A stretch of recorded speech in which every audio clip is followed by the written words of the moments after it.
दोस्तों नमस्कार। आज हम भारतीय राष्ट्रीय शिक्षा दिवस के बारे में बात करेंगे। भारत में राष्ट्रीय शिक्षा दिवस 11 नवंबर को स्वतंत्र भारत के पहले शिक्षा मंत्री मौलाना अबुल कलाम आज़ाद जी की याद में मनाया जाता है। 11 सितंबर 2008 को मानव संसाधन विकास मंत्रालय ने मौलाना आज़ाद के जन्म दिवस 11 नवंबर को राष्ट्रीय शिक्षा दिवस के रूप में मनाने का फैसला किया। उसके बाद से भारत के सभी शैक्षिक संस्थाओं में शैक्षिक गतिविधियों को जैसे निबंध लेखन, संभाषण, वाद विवाद जैसी प्रतियोगिताओं का आयोजन किया जाता है। इस दिन को मौलाना आज़ाद के शैक्षिक योगदान के रूप में भी याद किया जाता है। भारत के प्रथम शिक्षा मंत्री के तौर पर उन्होंने ग्रामीण और गरीब लड़कियों की शिक्षा पर सबसे अधिक जोर दिया। उन्होंने सभी को प्राथमिक शिक्षा उपलब्ध कराने और वयस्क शिक्षा पर जोर दिया।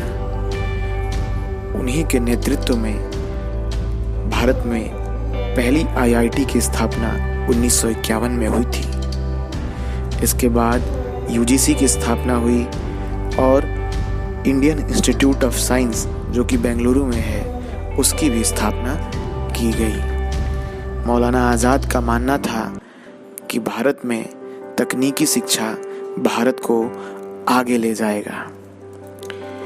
मौलाना आज़ाद 15 अगस्त 1947 से 2 फरवरी 1958 तक शिक्षा मंत्री के पद पर रहे।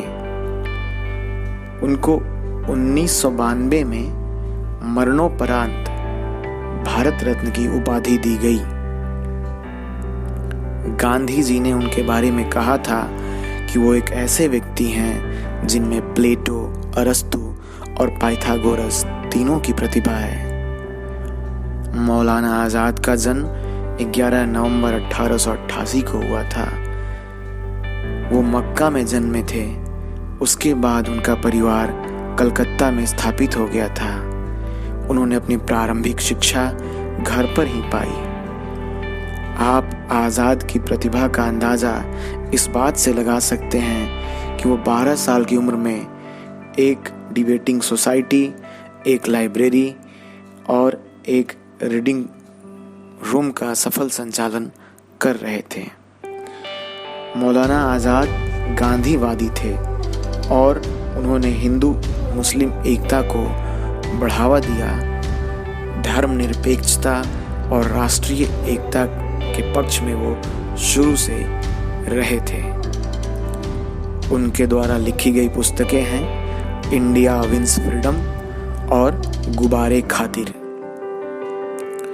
16 जनवरी 1948 को उन्होंने एक सभा में कहा कि हमें एक क्षण के लिए भी नहीं भूलना चाहिए कि शिक्षा हम सभी का जन्मसिद्ध अधिकार है और एक नागरिक के रूप में अपने कर्तव्यों की पूर्ति करने के लिए कम से कम प्राथमिक शिक्षा अवश्य होनी चाहिए। मौलाना आज़ाद अपने एक भाषण में कहते हैं कि दुनिया में हर जिम्मेदारी के अपने तकाजे हैं और उन तकाजों को पूरा करना पड़ता है। ठोकरें उन्हें ही लगती हैं जो चलते हैं। जो पांव तोड़कर बैठ जाते हैं उन्हें कभी ठोकर नहीं लगती है। आज आप अपनी किस्मत के खुद मालिक हैं। अगर आपने जिम्मेदारी उठाई है तो परेशानियों का मुकाबला भी करिए। जिंदगी का मतलब यही है कि हम जिम्मेदारी उठाएं और उन जिम्मेदारियों से घबराए नहीं बल्कि हिम्मत के साथ सामना करें। मौलाना आज़ाद के ये शब्द आज भी आपके जीवन में प्रेरणा भरेंगे। तो इस शिक्षा दिवस पर मैं उम्मीद करता हूँ कि आप मौलाना आज़ाद से रूबरू होंगे और उनके बारे में और अधिक जानने का प्रयास करेंगे।